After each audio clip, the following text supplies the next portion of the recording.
Play something, girl. Entertain us. The entire dining hall went silent, like someone had flipped a switch and drained the room of sound.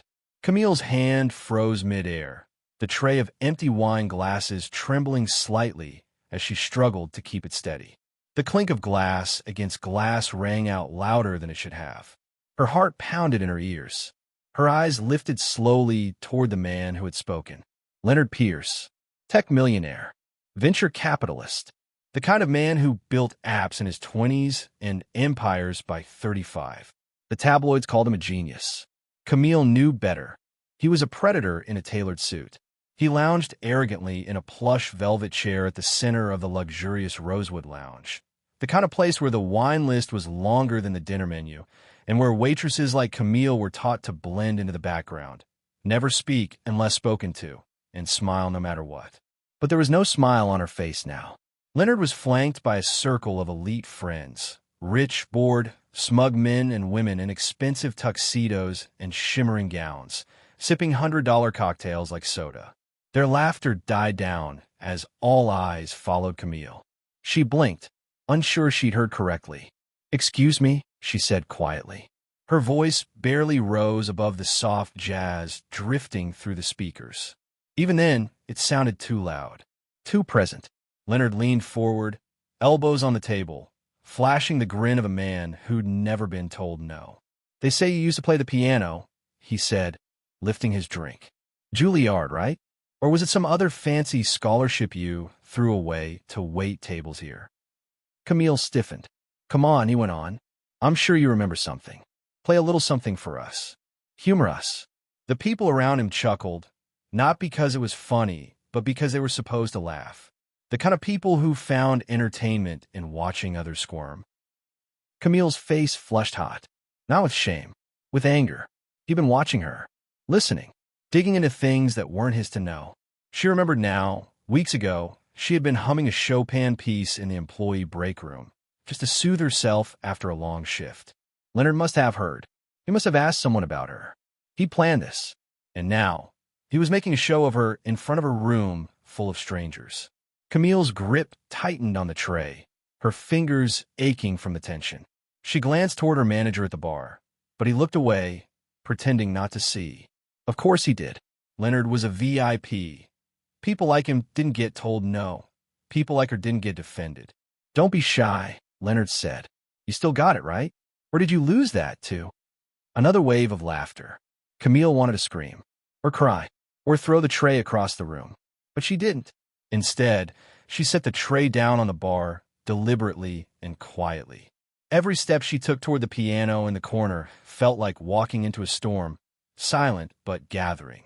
The grand piano sat in a pool of light, polished and untouched, more decoration than instrument. Camille hadn't touched a piano in 4 years, not since everything in her life had changed. And yet, her fingers itched. She didn't owe Leonard anything, but she owed herself the truth. Behind her, Leonard laughed again. "Look at that. She's actually going to do it." Camille sat on the bench, her back straight, eyes scanning the black and white keys like reuniting with an old friend. The room was holding its breath. Phones were already being raised. They thought this was a joke. They had no idea. As her fingers hovered above the keys, she let herself go back. Back to the small apartment in Harlem where her mother played gospel records on Sunday mornings. Back to the dusty community center piano where she first learned to play by ear. Back to Juilliard, those brief, shining months before her world collapsed. They thought they were mocking her, but they were waking up something she'd buried. Her hands began to tremble, not with fear, but with remembrance. She was Camille Jordan, a name once whispered in music halls with awe. And tonight, whether they clapped or not, whether Leonard sneered or not, she would remind them. She would remind herself.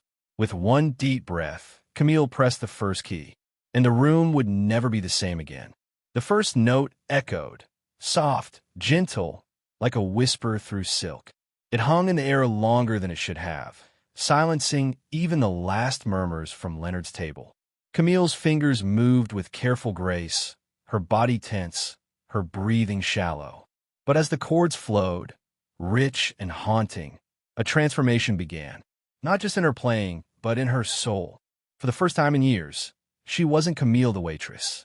She wasn't the girl forced to nod and smile while being talked down to. She wasn't the former prodigy people whispered about behind her back. She was simply herself. And as she played, memories rushed in like floodwater. For years ago, Camille had stood on the stage at Juilliard, clutching a folder of original compositions, while professors whispered to one another about her natural ear and raw emotional depth. She'd been the first in her family to attend college.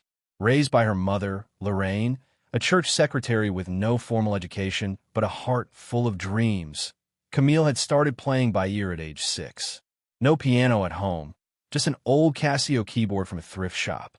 Lorraine worked 2 jobs just to afford lessons for her daughter. She believed Camille's music would one day lift them out of poverty, out of struggle, out of Harlem's narrow hallways and rent-controlled ceilings. And it was working until everything fell apart. Lorraine had collapsed during a shift at the community center, her body racked with pain. The diagnosis, stage 4 ovarian cancer. Aggressive, unforgiving. The hospital bills stacked faster than the music scores in Camille's dorm room. Without hesitation, Camille left school. She took up waitressing at the Rosewood Lounge because it paid better than retail. She dropped Juilliard, put her keyboard in storage, and poured herself into caring for her mother. Morning to night, doctor visits, medications, rent, food. She had no time for music, no energy for dreams. And for years, she convinced herself that was okay. That sacrifice was noble, that her time had passed. But sitting at that piano now, under the mocking gaze of a rich man who thought he could humiliate her into silence, Camille realized something. She had abandoned more than school. She had buried her voice, her spirit, her identity, and yet her hands still remembered. The keys responded like they'd been waiting. Every note she struck released another piece of her she thought she'd lost. Her confidence, her emotion, her brilliance. The piece she played wasn't even planned. It flowed from her, part classical, part improvised, part grief. It was the sound of late nights in hospital rooms, of muffled cries in grocery aisles, of singing gospel hymns to herself to stay sane. It was heartbreak, but also power. Behind her, Leonard's friends sat frozen, their wine glasses forgotten, their smirks faded. A couple who had been Instagramming their food turned off their phones. Even Leonard shifted uncomfortably in his seat.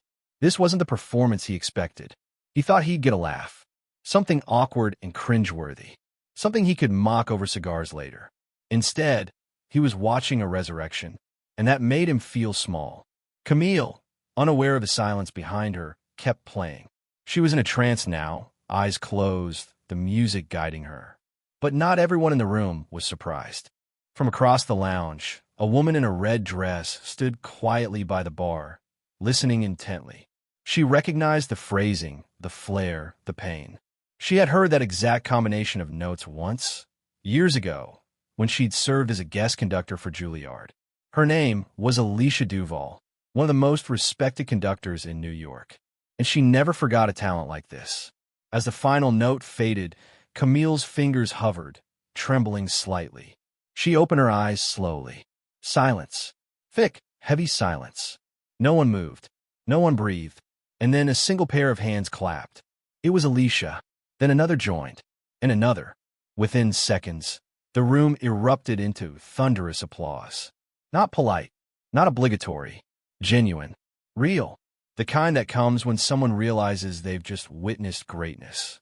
Camille stood slowly, unsure what to do. The walls of the lounge felt different now. Larger, brighter. She had walked in a ghost of herself, and now she stood visible, alive. And it was just the beginning. Camille stood up from the piano slowly, her breath still catching in her throat. The final notes still rang in the air like a ghost refusing to leave. She expected something, maybe silence, maybe mockery. What she didn't expect was the sound of thunderous clapping, starting from the far end of the room and quickly spreading like wildfire. Tables that had ignored her all night were now on their feet. Even the bartenders stopped pouring drinks to clap. But she didn't look at them. Her eyes went straight to Leonard. He was no longer leaning back, smug and relaxed. He sat stiffly now, his jaw slightly unhinged, his drink untouched. His friends, the ones who'd laughed loudest, were staring blankly at Camille, no longer sure what side of history they were on. For a man used to commanding attention, Leonard looked small. And Camille? She wasn't the same girl he called out a few minutes ago. She didn't need his validation. She had already taken back everything he tried to strip away. But the moment wasn't over. As she started to walk away from the piano, someone stepped into her path, the woman in the red dress. Camille recognized her now. Even without ever meeting her in person, she knew the face from music magazines, TED Talks, and billboards advertising the New York Philharmonic. Alicia Duvall, regal, commanding, a legend in the classical world. "Excuse me," Alicia said, her voice clear and powerful, yet surprisingly warm. "May I have a word?" Camille blinked. "Why, yes, ma'am." Alicia gave a small smile. "That was not just a performance. That was a statement. Who taught you to phrase like that?" Camille hesitated, unsure whether to be proud or cautious. "I studied for a short time at Juilliard, but mostly, I learned from my mom." Alicia nodded slowly. "There's something in your playing I don't hear often anymore. Soul. Truth. History. Most pianists can hit the right notes, but you made every one of them mean something." Camille's throat tightened. She didn't know how to respond. Alicia continued, lowering her voice. "I'm auditioning soloist this weekend for a new tour. We're looking for raw talent. I don't care about resumes. I care about what I just heard." She handed Camille a card. "Come." Camille stared down at the embossed name and number, almost too stunned to hold it. "Ma'am, I don't even know if I can afford." Alicia shook her head. "Don't worry about that. Just show up." With that, the conductor turned and walked off toward the exit. Camille stood frozen, the weight of the moment crashing down all at once. Her knees felt weak, but not from fear, from hope. She turned slightly and met Leonard's eyes. He was no longer clapping. In fact, he looked like he wanted to disappear into his seat. She took a breath, then walked straight toward his table. Every eye followed her. Leonard cleared his throat. "That was unexpected." Camille tilted her head. "You mean, you didn't expect me to be good?" He tried to laugh it off. "Just surprised, that's all. I didn't mean anything by it. You know, harmless fun." Her eyes didn't flinch. "You tried to embarrass me. You thought making me play in front of your friends would break me." Leonard raised a hand.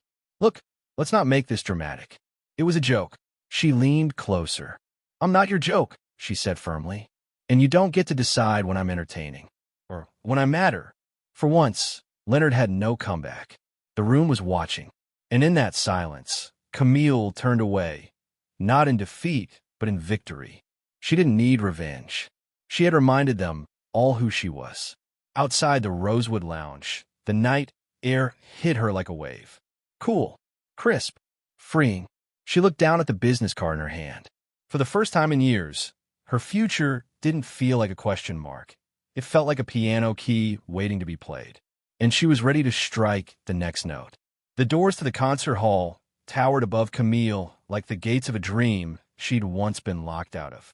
She stood on the marble steps of the Eldridge Center for the Arts, clutching the red leather bag that held her music, her palms damp with nerves. Just 3 days ago, she was balancing wine trays and dodging condescension. Now, she was about to audition for Alicia Duvall, the Alicia Duvall, at a closed session for a new international tour. Her first instinct had been to say no. She didn't have the proper clothes. She didn't have new headshots or a printed resume. She didn't even own a real piano anymore. But a quiet voice inside her had whispered, "Go." So she went. Inside the hall, the world was quiet. Even the air felt important, clean, crisp, expectant. Other auditioners sat scattered across the rows, most of them dressed in tailored black suits or pressed dresses, their sheet music clutched like weapons. Some glanced at Camille curiously. Others didn't even see her. She wore a simple blouse and flats. Her curls were tied back. She looked like someone's assistant. But she knew who she was now. "Camille Jordan?" A voice called from the front. She stood. "Yes. Stage 3. Ms. Duvall is ready for you." Camille swallowed the lump in her throat and followed the stage manager down a quiet hallway. Each step echoed in her ears like a countdown. When she stepped into the audition space, she froze for a heartbeat. There was the Steinway, gleaming under the spotlight, center stage, and behind it, seated at a long table, was Alicia Duval herself, flanked by two other judges. No applause, no spotlight crew, just silence. Camille bowed slightly. "Good afternoon." Alicia offered a nod. "We're ready when you are." Camille approached the piano like she was meeting an old friend after years apart. She sat, adjusted the bench, took one deep breath, then played. This time, the piece wasn't haunting. It was bold, joyful, alive. Her fingers danced through a composition she had written back in college, a hybrid of classical structure and soulful emotion. There were flourishes, yes, but they weren't for show. They were her. Every phrase told a story. Of a girl from Harlem who learned Chopin by mimicking cassette tapes. Of a daughter who traded stages for hospital rooms. Of a woman who rediscovered herself under the cruel smirk of a rich man. This time, she didn't need to prove anything. She was simply sharing. When the final chord faded, Camille kept her hands resting gently on the keys, letting the silence linger like a closing prayer. Then she looked up. Alicia sat motionless, her fingers steepled under her chin. One of the judges leaned forward. "Did you compose that yourself?" "Yes," Camille said, steady. "I wrote it 4 years ago. For my mother." Alicia finally spoke. "You understand music not just as sound, but as emotion. You don't just play, you speak through the instrument." Camille's heart thudded. "Thank you." Alicia nodded. "Camille, if you're willing to work hard, you'll be touring Europe with us this fall. Rehearsals start in 6 weeks." Camille's breath caught. "Ah, yes. Yes, I would be honored." The room was still quiet, but this time it was the silence of respect, not dismissal. As Camille left the stage, she didn't feel like she was stepping off it. She felt like she was stepping onto something bigger. Her phone buzzed in her pocket. A text from the Rosewood lounge manager. "Are you coming in for your shift tonight?" She smiled, exhaled, and replied, "No, I don't work there anymore." Later that evening, news of her audition began to spread. Clips from her impromptu lounge performance had surfaced online. Guests had filmed it, uploaded it, shared it, and people were listening. "She's the one from the restaurant. Who is she? Why haven't we heard of her before?" Within 24 hours, Camille Jordan's name was trending. The world was starting to notice the brilliance that had always been there. And Leonard Pierce? He saw it, too. His name tagged under dozens of reposts, not as a mogul, but as the man who got embarrassed trying to tear someone down. The lights dimmed. The hushed murmur of an audience thousands strong fell into silence, replaced by the hush of expectation. A grand chandelier above glistened like stardust, casting elegant shadows across the Vienna Opera House, one of the most prestigious music venues in the world. Backstage, Camille stood in a satin black gown, hands resting calmly at her sides. Her curls were loose now, her posture steady, her face glowing not just with makeup, but with purpose. For months ago, she was scrubbing lipstick stains off wine glasses. Now, her name was printed on the front of the program. Camille Jordan, featured soloist. She exhaled slowly as Alicia Duval gave her a nod. "Ready?" the conductor asked. Camille smiled. "I've been ready my whole life." The curtain rose. Camille stepped out to a sea of eyes and waited in the spotlight, framed by the orchestra behind her. The Steinway at center stage felt like home now, its keys no longer intimidating, but inviting. She sat, fingers poised, and began. Not with thunder, not with showmanship, but with truth. The piece she chose was the same one she had written years ago, but now it sounded fuller, deeper.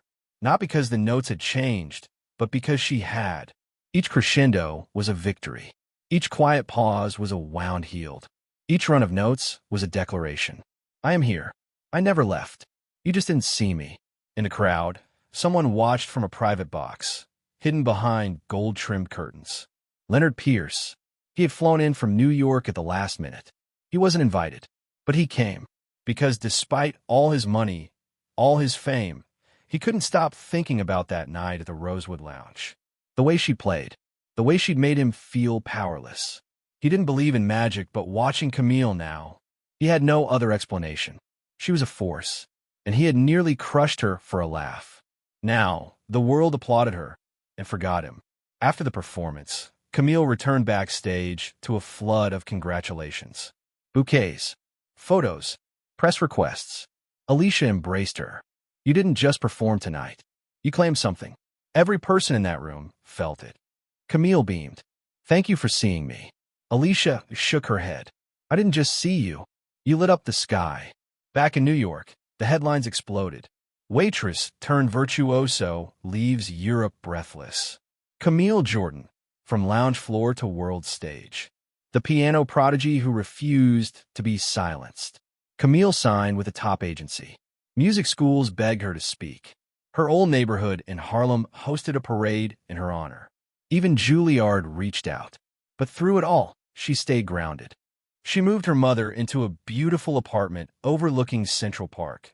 Sunlight streaming through every window, a baby grand piano nestled in the corner. Lorraine, now cancer-free and smiling more than ever, would sit and hum as Camille played beside her. One afternoon, after a rehearsal, Camille received a letter. The handwriting was familiar. Sharp, arrogant. It was from Leonard. Camille, you don't owe me anything, but I owe you an apology. I was cruel. That night was supposed to be funny, but it wasn't. It was ugly. I saw a thread in your talent, and I tried to make you small. I failed. You made the world stand still. You made me listen. Thank you for not staying silent. Leonard. She folded the note, tucked it into a drawer, and never replied. She didn't need to. The music had spoken for her. Years later, when young girls asked her how she did it, how she went from silence to symphony, Camille would tell them this. Don't wait for a stage to play your truth. Sometimes the spotlight finds you when you stop running and just begin.